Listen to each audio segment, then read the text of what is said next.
Hello, and welcome back to another episode of the NHCFAE Career Series Podcast, where we highlight leaders, trailblazers, and innovators right here in our community that understand where we come from, that share the same passions that we have, and that are at the same time shaping the future of the aviation and transportation industry. My name is Karen Perez, your National Vice President and host for today's set. Today, we have the incredible honor of welcoming our very first industry member, signaling not just our growth and evolution from our federal roots, but our arrival as a coalition for the entire aviation industry.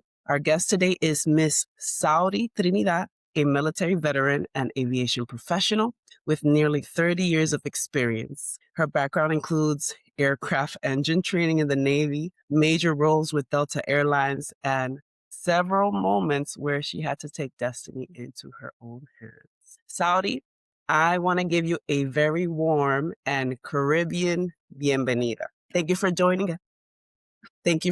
us. Can you introduce yourself and share a little bit about yourself and your aviation journey? Yes, thank you so very much for the invitation. It's quite an honor to be able to join you.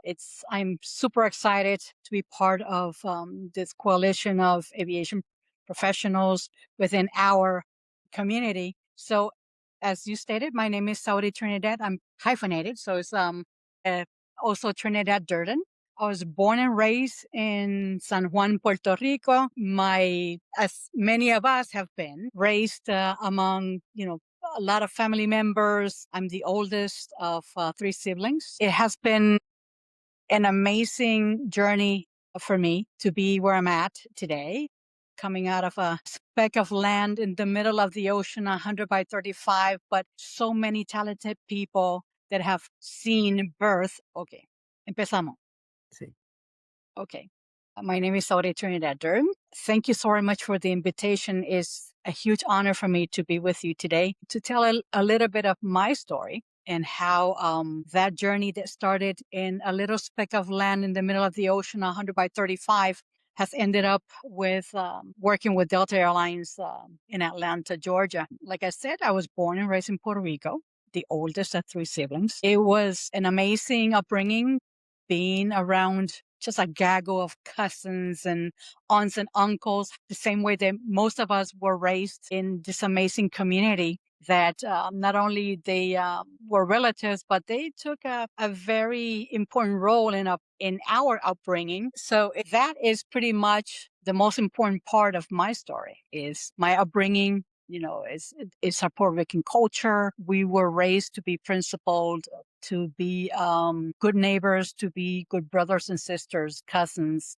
you name it. So that in a nutshell, I hope it resonates with most of our Hispanic brothers and sisters. Thank you, Zaury, for that. And you mentioned family. Family, as you know, is a very centric part of our lives, of our communities, of our culture. How has family played a role in your career? Family has been everything. My family has a very, very strong foundation, especially, it's the universe of my family had always been my grandparents. My grandfather was a World War II veteran. He was a little guy, only 5'1". I think he was maybe 140 pounds when he was in the Army. He, like many Puerto Ricans that did not know Spanish during that time, they were basically sent over to the National Guard, and they basically went up and down the ocean, going from Puerto Rico to Panama and then back, until one of those voyages he ended up in Hawaii. He had great experiences there, and he was a witness to many things, like the poverty that the Hawaiian people endured, and he got into a lot of trouble as well because he just couldn't stand to see people not having or not knowing where their next meal would come from. So within his humanity, which he transferred to his family, and all of us growing up, they would get into a little bit of mischief, and they would take some food from the galley and basically go down the road to the villagers and basically give that food to those that had less than them. Eventually he got caught, but the general basically did not tell him not to do it. He just told him, don't get caught. So it was his empathy, and his humanity was pivotal in what he transferred and transmitted and taught us children growing up. So you are citizens of this world and you have a big responsibility. So the entire family revolved around the principles that our grandparents instilled in us. And also it's a matter of, he always would tell us, remember that your name is not your name is mine. So be careful what you do in your life because it reflects on the rest of the family. So I have taken that to heart, as has all of my cousins and my siblings, in which our name is our brand. If we want to modernize that those old teachings, is that whenever somebody talks about you, you are our brand.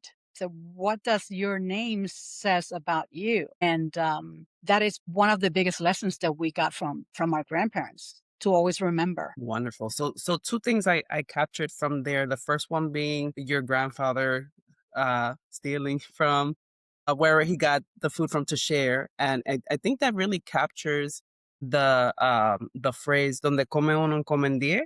Where one eats, many more will eat. Where one eats, so will 10. And it really captures our ability within the Hispanic community to make sure everyone is included, to make sure everyone gets the sustenance that they need It's breaking bread. to thrive. Yes. Um, and then the second part that really resonates with me, especially in the professional forum, is that you are the brand. Wherever you are, whatever room you walk into, you are not just representing yourself. You are not just representing your family, like you mentioned in this case, but you're also representing a whole community. And this might be the first opportunity, the first experience that someone who does not know anything about Hispanics, who has never encountered anyone as intelligent as you, as capable as you, that also comes from the Hispanic community, they might not have ever experienced that, or the first experience that they have, that they might have of that. That's a big responsibility to know and understand that you represent more than you, than your family. You represent a whole community because, in essence, you are opening doors without you even doing anything.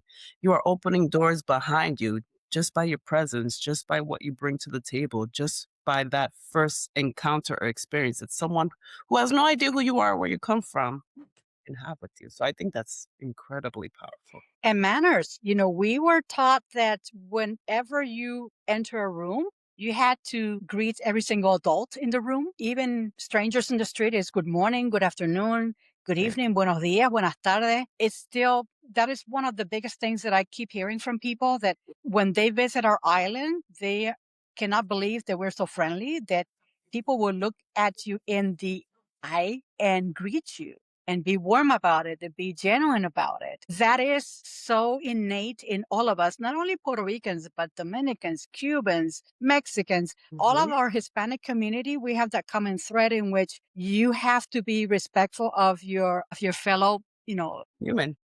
human beings. It doesn't matter who you encounter. There's no social lines to cross. You just be respectful and you greet that person and you recognize that person.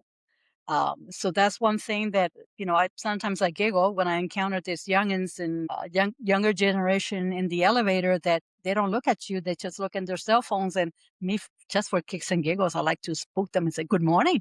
And they look at you like, what's wrong with you? And I'm thinking, what is wrong with you? Were you raised by a pack of wolves or something? And back home we say, que te caíste una mate plátano, meaning that you were raised by, what would you raise? Who raised you? That is part of our package in terms of our culture. That's one of those things that, and one thing that I like about the South is everybody in the South is very respectful as well. Good morning, good afternoon. So that resonated a lot with me. Once I moved here, so, I kind of like this place because they're pretty much in the same wavelength as how I was raised. And what I'm used to is just by being pleasant and saying to that person, good morning. You Yeah. never know what's going on in that person, but you can make somebody's day just by acknowledging their presence. Yes, very good. And you never know the impact that you can have simply with just acknowledging someone. And You never know. so now your military training involved aircraft engines.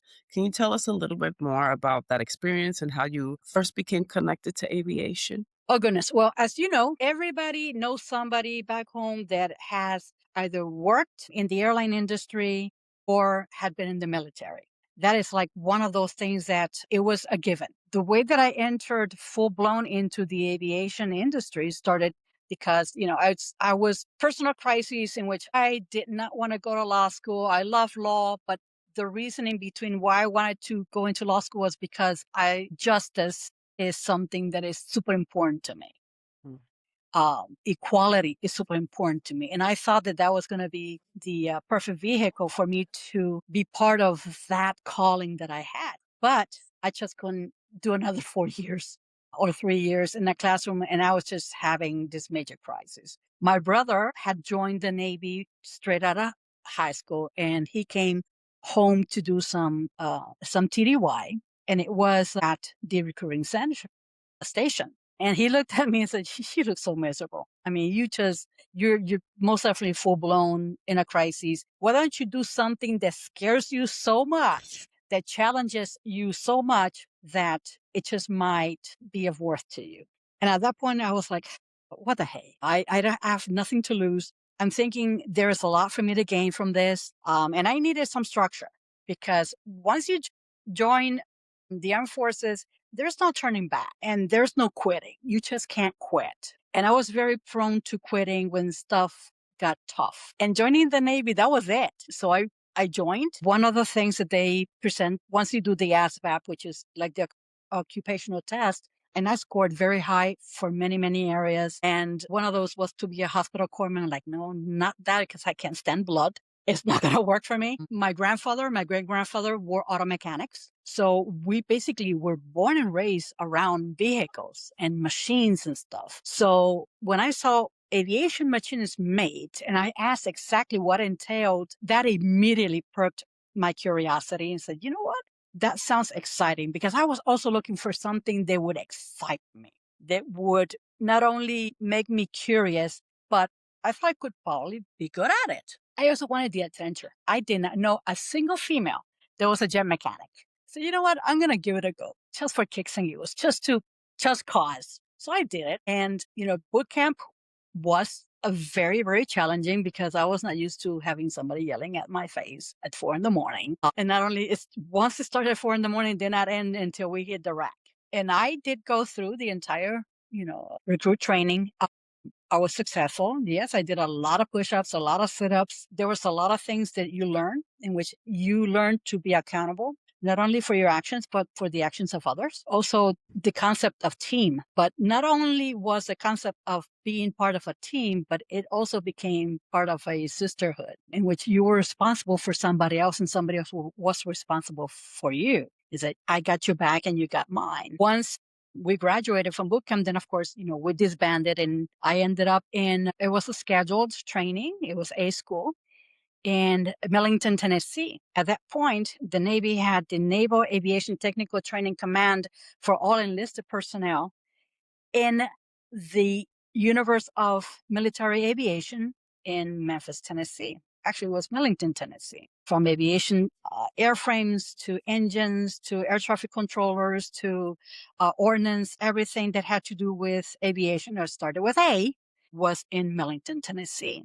And it was immense. It was as huge as the largest college campus you can possibly imagine. Wow. And once you go into a classroom, everybody kind of looks around and you're sizing everybody because you are competing. You took classes and then you had to test. And of course, it was the thing about who's going to be number one in the class and stuff like that. And within our class, I was the only Hispanic. There were two other ladies and they were Marines. So I was the only Navy person within our class. So it was the first year in which there was a combination of the Marine Corps joined the Navy in everything there was technical training. I ended up being number 3. I was number 1 among the other two ladies, the WMs that they call them, women Marines. And it was very exciting to learn how to fix engines also as a team, because time is always at its essence. And like I say today, as a aviation professional, time is either your friend or your foe. So everything is for yesterday, meaning that the time, we all had to work together to get any task to be done. Once I was done with that training, and I returned to Puerto Rico, I was stationed in Roosevelt Roads. My first squadron was VC8. And that's when the rubber hits the road and you have to actually perform and you are around live aircrafts. The squadron was a teaching squadron. It was a training squadron. So we had H3s, which were always working. Search and rescue helicopters. And of course, the training aircrafts were A4s or jets. And to my astonishment, that's where I saw the first female pilots. And of course, my jaw dropped. I'm like, my God, these women are badass, especially because during that season, that was when in the 80s, when women were beginning to be allowed to be in this type of roles. I didn't quite understand the gravity or the importance of that moment when I laid eyes on those women, because I was just too busy trying to keep them safe in those aircrafts and having, being part of this team that kept those aircrafts airborne. So it was quite interesting. And then, of course, learning all the technical aspects of all these engines. There's different engine types depending on the mission of the engines. And then, of course, within that, there's multiple layers of organization. When you work the line, it was all organizational. Then after that, I really wanted to learn more. So I requested and got a transfer to what is Aviation Intermediate Maintenance Department. That's where they bring the actual engine to the shop. And then you worked directly on the on the engine with a series of teammates. So there is a lot of structure. You have to be extraordinarily cautious and highly detailed to be able to fix an engine, because if you don't do what you're supposed to do according to the specs, you can either delay the maintenance or you could delay this engine going back to the aircraft and execute a mission. So that was like my first, oh my gosh, this is for real. And I was just totally 100% into it. Wow. Wow. So sounds like your main role in the Navy was to execute aircraft engine maintenance by yourself and within a team to ensure that the pilots were safe in their aircraft. So I think that's an amazing role to have. I would be very proud and honored to execute a role like that. And it sounds like the way the military shaped your mindset and the way your career has unfolded has been to give you that discipline to be able to carry out these roles up until I'm sure where you are now. But how has your original passion of justice, of advocating for people, been embedded in your career trajectory, whether that's within the Navy or where you are now? Well, within the Navy, it was always one of those things that, yes, there are rules and regulations, but there's always somebody that has biases and has prejudices. And, they are who they are. At times, they cannot help being who they are. Um, Whenever I would see somebody just stepping out of bounds to do something that was not kosher towards somebody else, much to other people's chagrin, I didn't think about any negative consequences towards myself. I would step in and basically defend that individual and say, hey, that's not right. That's not why, not to be very basic and like a kindergarten child, but that's not right. Why are you treating this person that way? Why are you doing things that go to their detriment? And the same way that it is one of those things that not only was as I was molded in the Navy, but it's also the same way that we were brought up as children within my family. So you always defended those that cannot defend themselves, or people that don't know how to defend themselves, or people that don't know that they have a voice and that their voice is important. And how do you treat a bully? A bully is a bully is a bully. A bully is a person that is weak. And when they try to push somebody in a wrong direction, they do it because they can, because nobody stands up to them until somebody stands up. And as all of us have been brought up, is that like my parents and my grandparents would tell them, I didn't raise you so that somebody off the street could do harm to you or mistreat you. That's not the way you were raised, you know. So that was a given, that if I felt that somebody not only would try to do something that would go to my detriment, but somebody else, you have to step in. You have to defend others. And unfortunately, our community on a daily basis, every second of every minute of every hour of every day is going through that today. Now it's worse than ever because of the political atmosphere that, you know, that we're living. In my personal case, I had a very unsavory experience that I did not face this ever at the airport, because the airport was my oyster. You come across people from different nationalities, and I'm a people watcher. I'm a people person. I love to interact with people, and not only being professional within my job, but also being kind to other people, because you never know. People come in with their luggage. That's what you see. But they also come to the airport with invisible luggage, because you never know why they're coming. They might be coming to the airport to happy as can be because they're going somewhere to, hey, close a deal. They might be going to a wedding. They might be going to meet their first grandchild, off to college or going overseas for the first time. There are happy occasions, but there are also people that come in to the airport because they have to go to a funeral or something that is not, um, it's not a happy occasion. It's a sad situation. So I never had that type of situation at the airport until I came to the GO. After September 11, I was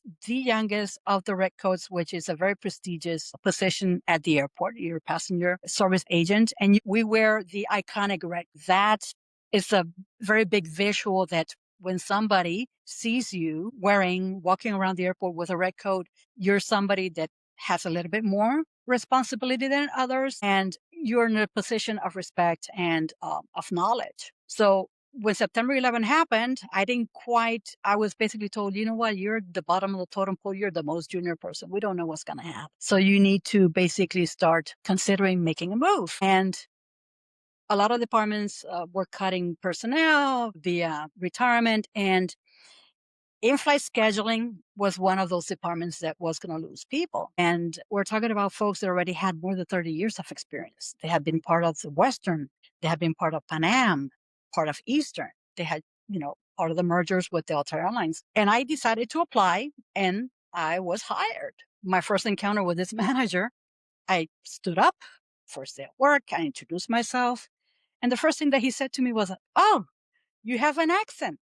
And that took me aback because I had never encountered that before. And I said, "Yes, I'm from Puerto Rico." And he withdrew his hand after he shook my hand and goes, "You might not be able to do good in this job." What he was basically telling me was that because I've had an accent, his biases translated to, you might not be smart enough to do this job. And I immediately told him, listen, just because I have an accent, it has absolutely nothing to do with my intellect. I'm highly trained. I'm highly educated. And your general manager, who's now my general manager, hired me. So if she saw or thought that I was not capable of doing this job, she would have never offered me that job, this position. Well, unfortunately, that man became my sworn enemy just because I was different. What that did for me was that I had to be extraordinarily cautious. I had to mind my P's and Q's. I had to do better than most. My performance had to be as close to excellent as possible, so that I would not give this man a single excuse to do harm on a professional level to me. And that, of course, my sense of justice just flared. And I saw how he treated other people, and I was having absolutely none of it. We kind of had a truce and like, you know what? It's okay. You don't like me. I don't like you, but we do have to work together. And I do have a recourse that I can actually call upon if, you decide to take this further. So we pretty much had that conversation. Basically told him, you are who you are and I am who I am. And there's nothing in this planet that's not going to make me, I'm Puerto Rican. There's nothing in this world that's going to change the way that I talk. And I have an accent because I'm bilingual. Mhm. So that tells a lot about all of us that are bilingual or trilingual or speak 4, 5, 6, 7, 8 languages. There's absolutely nothing wrong with our intellect. There's nothing wrong with our humanity. I don't have the one thing that I learned was that I did not need to justify my existence to that man. None of us have to justify our existence to anybody. We are who we are and deal with it. Very good. And I'm really glad that in that moment where he pointed out your accent, that you took the opportunity as a learning opportunity. It was a learning opportunity for him. And I say that because I've been in my workplace walking down the hallway and has asked me, "What are you, a secretary?" And I say, "No, I'm an aerospace engineer. This is what I do. I work with rockets." It could have easily been a moment where I'm like, "No, do I look like a secretary or whatever?" And not that there's anything wrong with being a secretary, because every position brings a level of value to an Mhm. organization. But it was a teaching opportunity for the person that asked me that, because now the definition of an aerospace engineer expanded a little bit. Now, a person that looked like could have been a secretary now fit into a different box. So it was a learning opportunity, a teaching opportunity for me, and a learning opportunity for that person. And I think we need to be more mindful everywhere we go of not being so quick to take offense to how people react, because in essence that might be the first that you may have been the first Puerto Rican that manager encountered. And hopefully with time he learned that, wow, I really truly have biases that have impeded me from growing in my career. Hopefully that's something that he's gotten from those conversations. Unfortunately, he didn't learn You would because hope. it, no, That's the I goal. mean, he didn't. He did not. And it's. I gauged and I gave him the benefit of the doubt, Okay. but his behavior was not only he treated me that way, but other races as well. So it was pretty much him. He was who he. I mean, he is who he is because he's still alive. But what it did is that what other people that had been under his thumb saw was that I was not going to put up with it. And at that point, moving forward, people were like, "Huh, she just got here and she just." Yeah. I'm sure you opened that door for others to Yes, raise their voice as well. and that was one of those, of course, my 60-year-old Saudi looking at the 30-year-old Saudi now realizes that it's the I by my actions I gave other people permission to use their voice, to find the courage to use their voice, to understand that they have value. There is but so much other people can do for you. You have to stand up for yourself because it's part of your value. And we are courageous people. We are valuable people. We are in all walks of life. We are from bartenders to bus drivers to aerospace engineers to astronauts to military jet fighters. We are everywhere. Actors, singers, you name it. Mhm. The deal with Bad Bunny has pretty much brought front and center our culture. I'm not a fan of his music, but I am a fan of Benito, the human being that has done all of these things Yeah.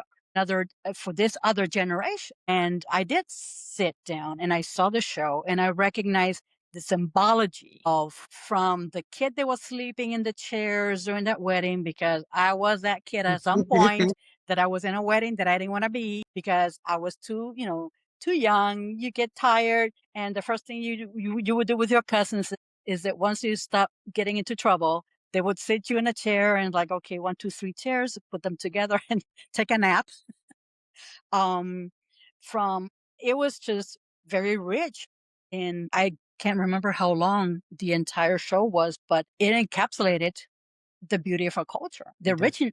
the richness of our culture. So it's a knowing. I began to mentor people that way and would tell them, no, this is your fight. I'll be behind you. But, you have to do the deed. You have to say, hey, that's not right. I have value. I have the skill set to be able to do this job. You have to do it you have to give the first step forward. If you walk, I will walk with you. It could be I could either walk next to you or I can walk behind you so that when you feel like you're falling, I'm right behind you to catch you. So that was a powerful learning experience. Was it painful?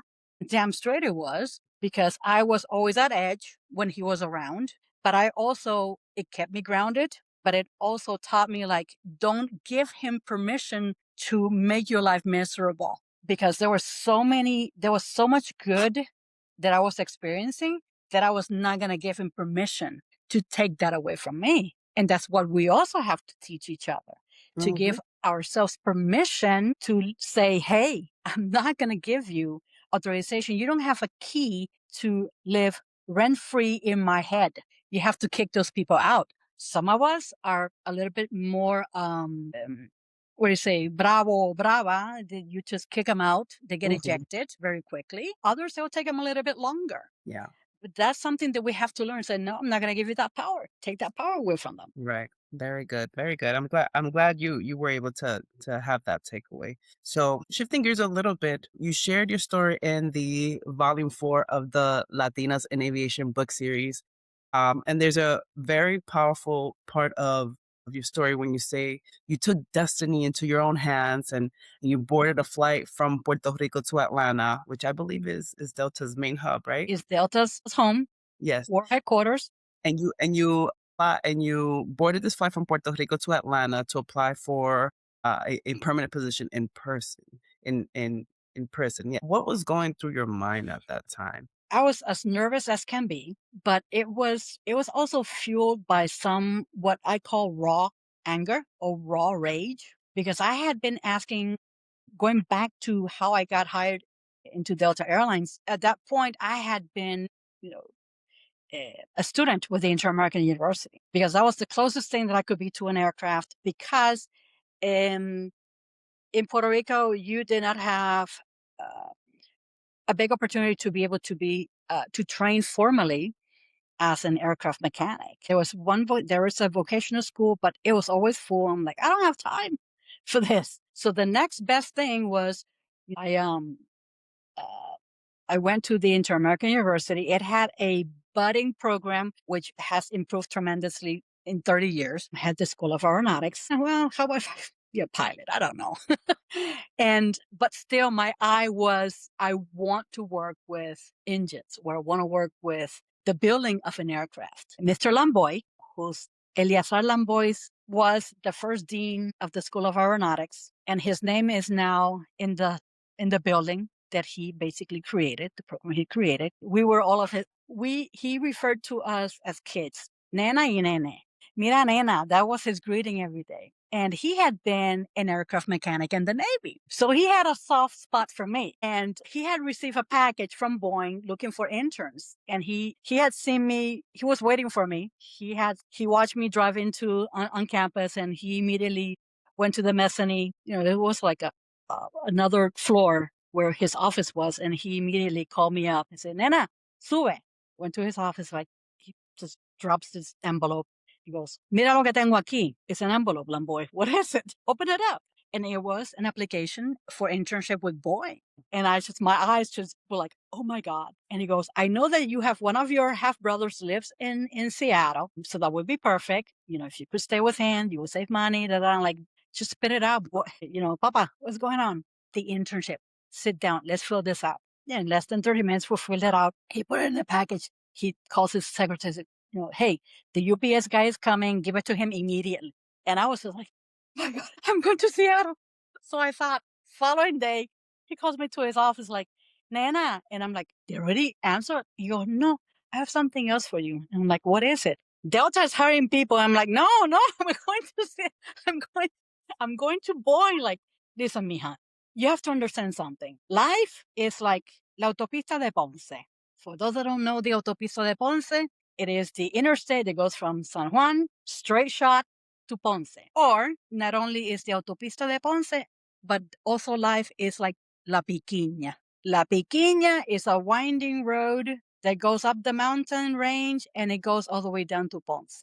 And I hated La Piquiña because I would get car sick. So he knew this So I said, you can either take the easy road or you can take the hard. And life is like an interstate. You're going to have some on ramps and also off ramps. So give it a chance. So I couldn't say no. He said, and oh, by the way, come dressed, business casual because I'm going to take you to the airport. He drove me to the airport. Wow. He already had set up the interview.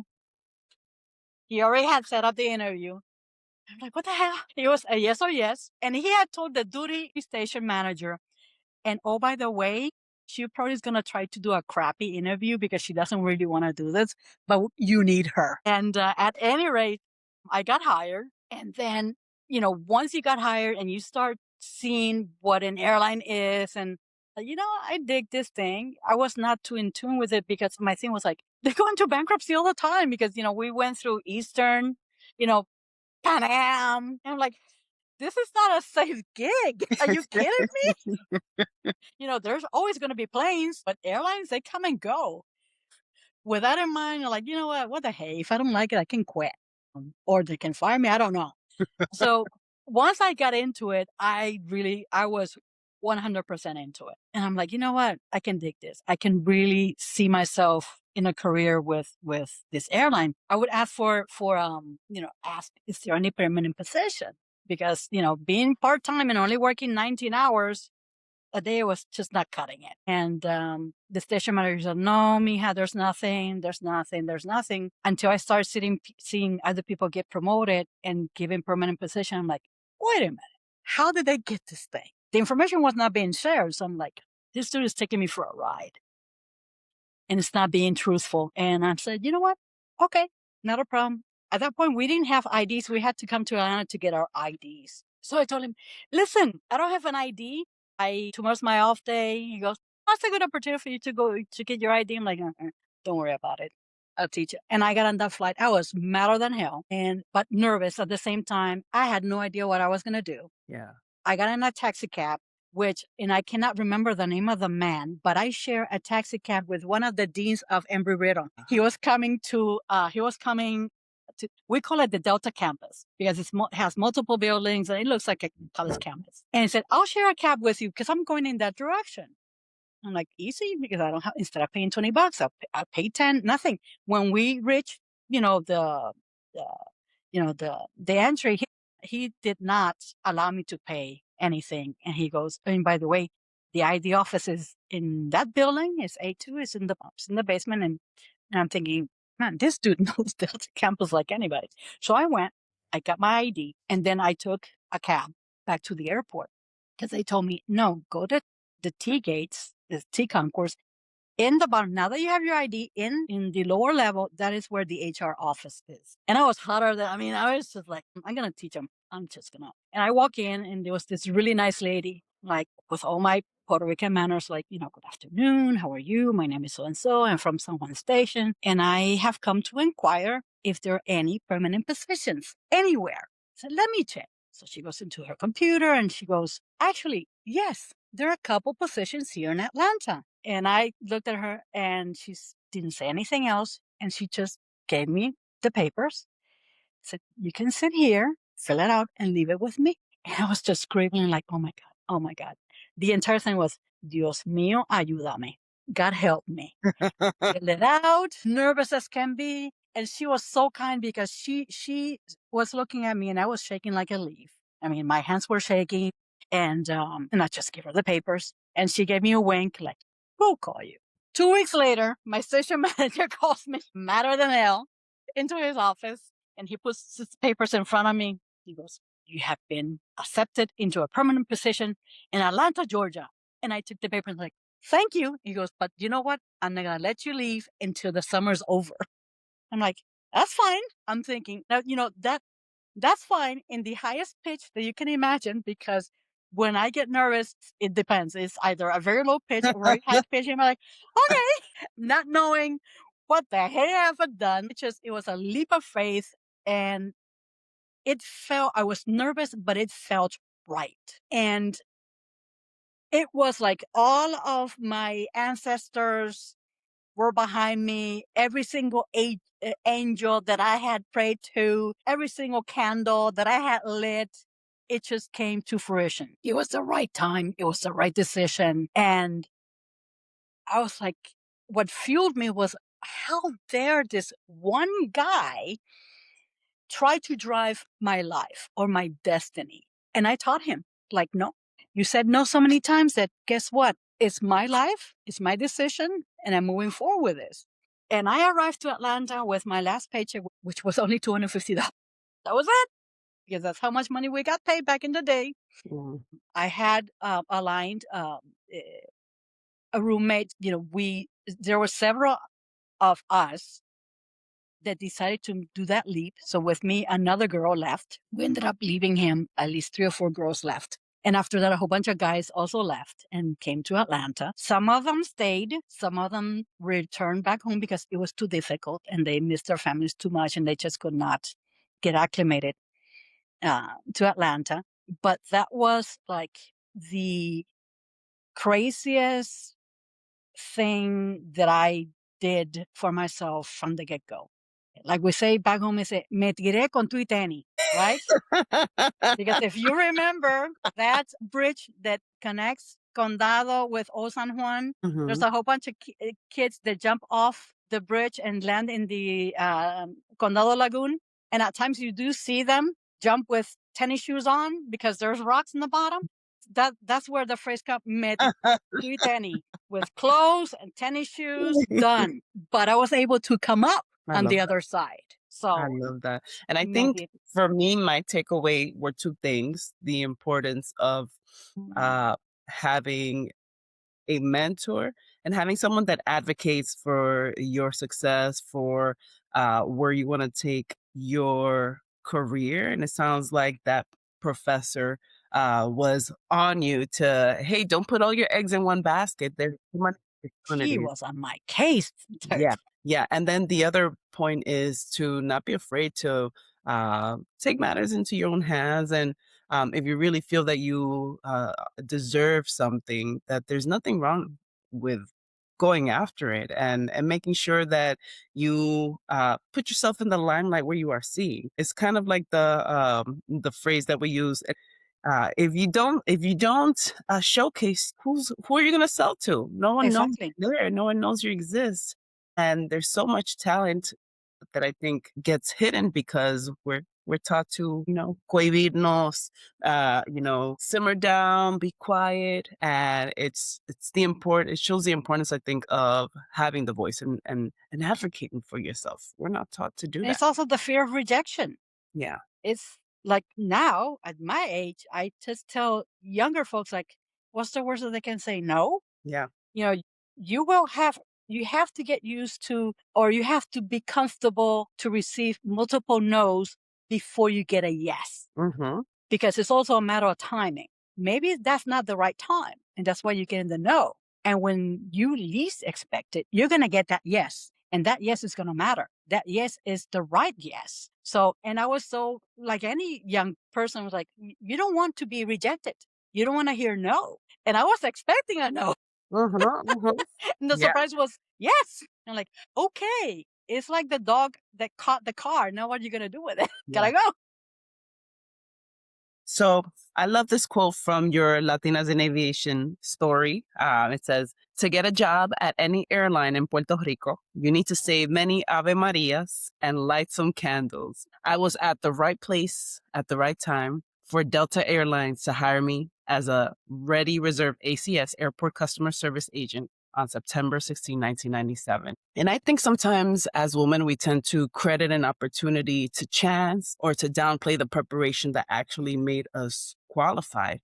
Is that something that you've dealt with and how have you navigated that? Oh gosh, yes. It's the importance of mentors like Mr. Lamboy.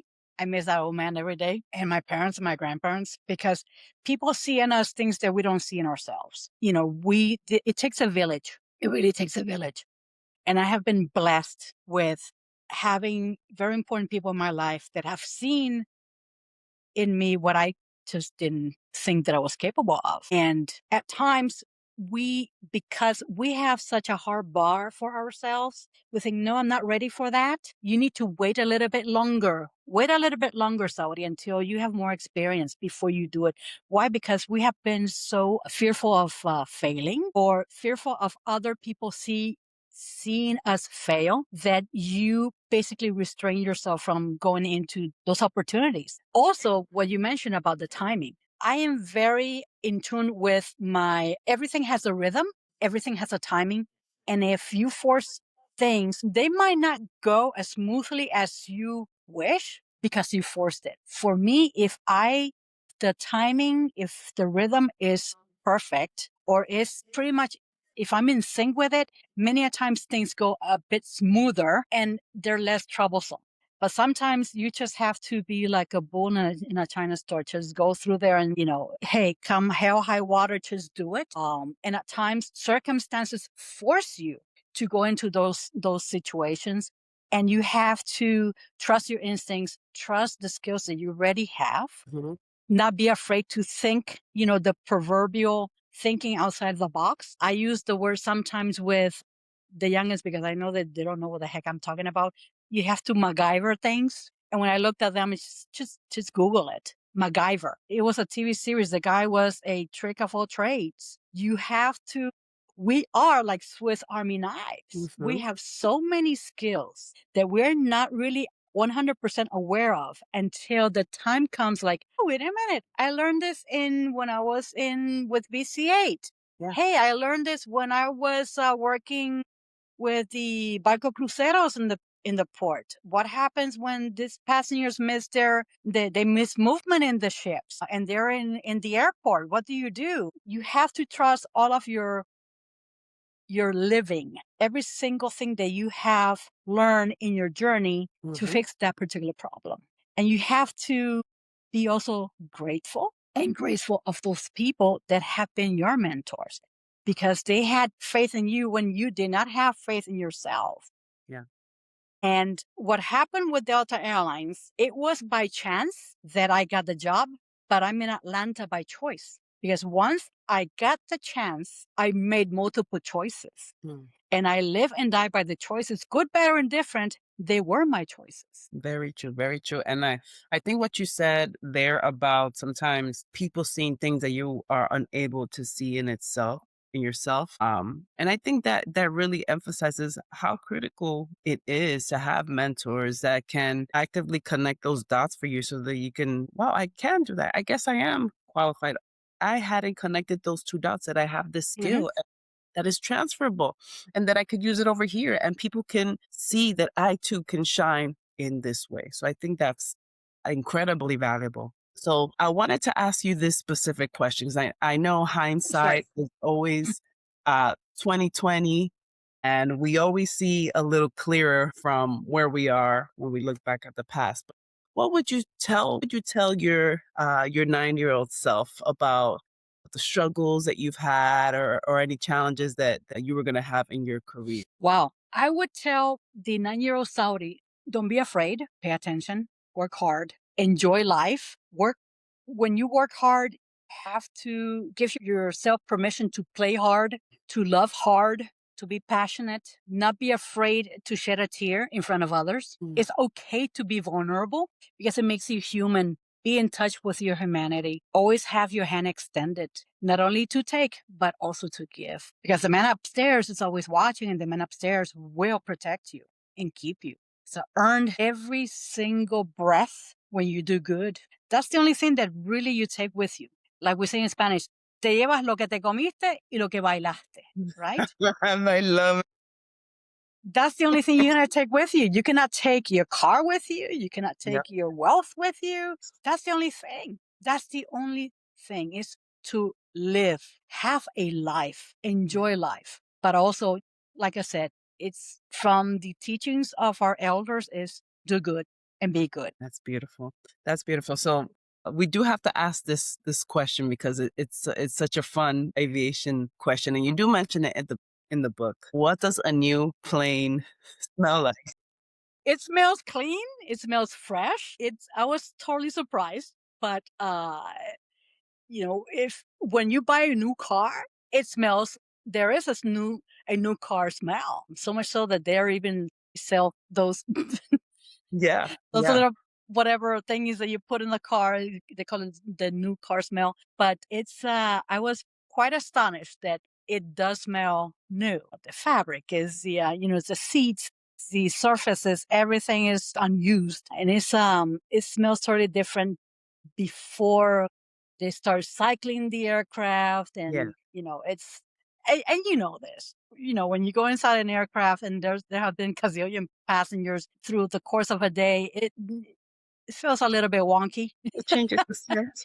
So you know the difference between an aircraft that has been already carrying human beings with all sorts of BOs and whatnot versus an aircraft that has not encountered has not been occupied by anybody. So that was, I mean, I had a giggle attack because it was one of those things like, hey, why don't you go upstairs and see if it really smells new? Yeah. And it did. So that was a lot of fun, and it was super funny, and it's a story that I'm gonna carry with me for until the end of my days. My God, I hope we all get to experience someday the scent of a new No plane. airplane. I need to, before I die, I need to experience that as You well. need to go to, either to Airbus or go to a Boeing field, and say, hey, I would like to experience that at least once before the end of my days. I will put that on And my your bucket list. Woo. Now, for those who come from where you come from, speak your language, and share your culture, what advice would you give to them on breaking into the aviation industry? To break it into the aviation industry is basically just be prepared, but also understand that there is no tried and true way of doing it. You just have to do it. Don't be afraid. For the students, I obviously, one of the most important things is to do internships. Be totally open minded that there are multiple areas within the industry that not everybody can be a pilot, not everybody can be a flight attendant. So there's multiple layers within this industry. You have your dispatchers. We need aerospace engineers that work in technical operations. We need people that are numbers oriented. We have a finance department. We have global sales department. We have marketing. There are people that are just fantastic face to face with people. It's a matter of going through the experience, also not being afraid to be in a very small outfit so that you can start honing your skills, because the most important thing is to start gaining experience. There's no such thing as a small task. If they send you to, like it happened to me, go dump the lavatories, you go and dump the lavatories the best way that you can. You have to do it with precision, because if not, you're going to end up wearing that stuff. So that, in my case, it taught me detail. It taught me to pay attention to what I was doing. It was a grimy, nasty task, but the only way I could get off of it was by doing it correctly and proving that I was paying attention to what I was doing. Listen to people that are senior to you. Listen to advice. Don't come in thinking that you know everything and anything, because that is not true. At my age, I'm still learning. Be humble as well. Ask for advice. Ask seniors to share with them their experiences when they were your age, because that's going to serve you well at some point. You never know. There's one phrase that I like to use with anybody that I encounter or that I'm teaching or helping or advising. Is like, keep this in your toolbox, because you never know when you need to reach into that drawer and pull that experience. Guess what? I really did the hard work, and I'm giving you the shortcut so that you don't go through all the hardship that I went through. Yeah. It is outstanding. It is a wonderful experience, more than anything, because you get to travel the world if you want to. You get to travel and not be a tourist, because it also opens up another world that you maybe have never experienced or dream of experiencing with other cultures. Because when you are immersed or are sharing the day-to-day of other cultures, it makes you a better person, makes you more understanding. It makes you more tolerant. It's learning for understanding. It's learning for feeling. It helps you to be more empathetic. Yeah. Basically, it makes you a better human being. So it's not only a job, it's also the rewards that you get in turn. Also the soft skills, be a good person, be a decent person. Say good morning. Hey, would you like some coffee? I just made some Puerto Rican coffee. Do you want it? Please. Yes, please. You know? That's I cannot tell you how many people I have met in our break room just because I'm brewing Puerto Rican coffee. Wow. They come around because of the smell. And I looked over, good morning, how are you? You guys hiring? I need some of that coffee. You can come and visit me every morning when I come to work. I do my coffee. Not everybody is bold. The Puerto Rican coffee, that's too strong for me. It's like, hey, you can water it down. Or you can start learning to drink it so you can sit down and have a cup of coffee with me. Because the next thing you know, you're talking about coffee, then you're talking about family, then, hey, what's your name? Where do you work? And it's the same thing as breaking bread. Say, hey, you want half of my sandwich? What is that?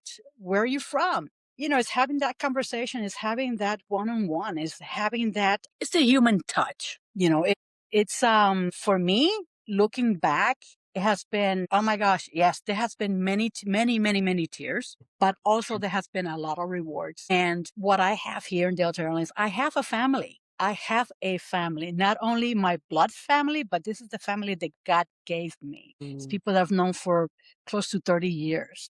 I mean, we have been through thick and thin, the triumphs of the company, our darkest days, but all in all, it has been, is the humanity that we share that keeps us going.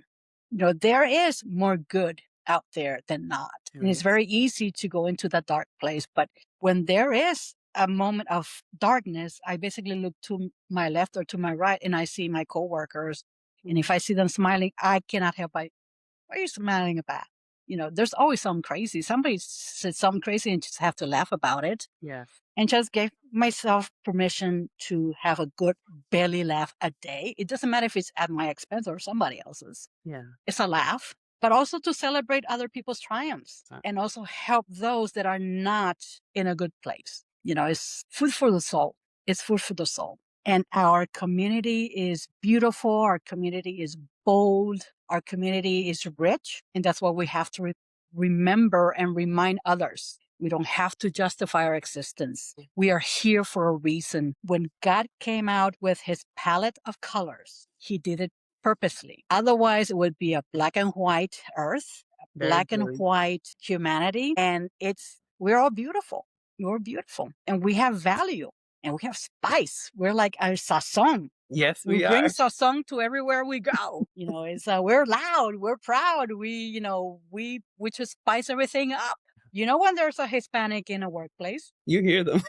you hear them and you smell. So it's the coffee. It's like, oh my gosh, did you prepare that last night? Can I have some? Yes. we make ourselves known, even if it's very quietly. There's nuances. Like, this is different. This is different until we speak. And now it's like, where are you from? I'm from Puerto Rico. Where are you from? Venezuela. Where are you from? I'm from Colombia. Where are you from? Dominican Republic. Yo quiero mangú. Just put a whole bunch of us together. And what is it that we talk about? Food. Food. The first thing. Food and music. Food and music. Beautiful, beautiful. Saudi, thank you so much for sharing your story, your wisdom, and your journey with us with your new NACFA Familia. Thank you.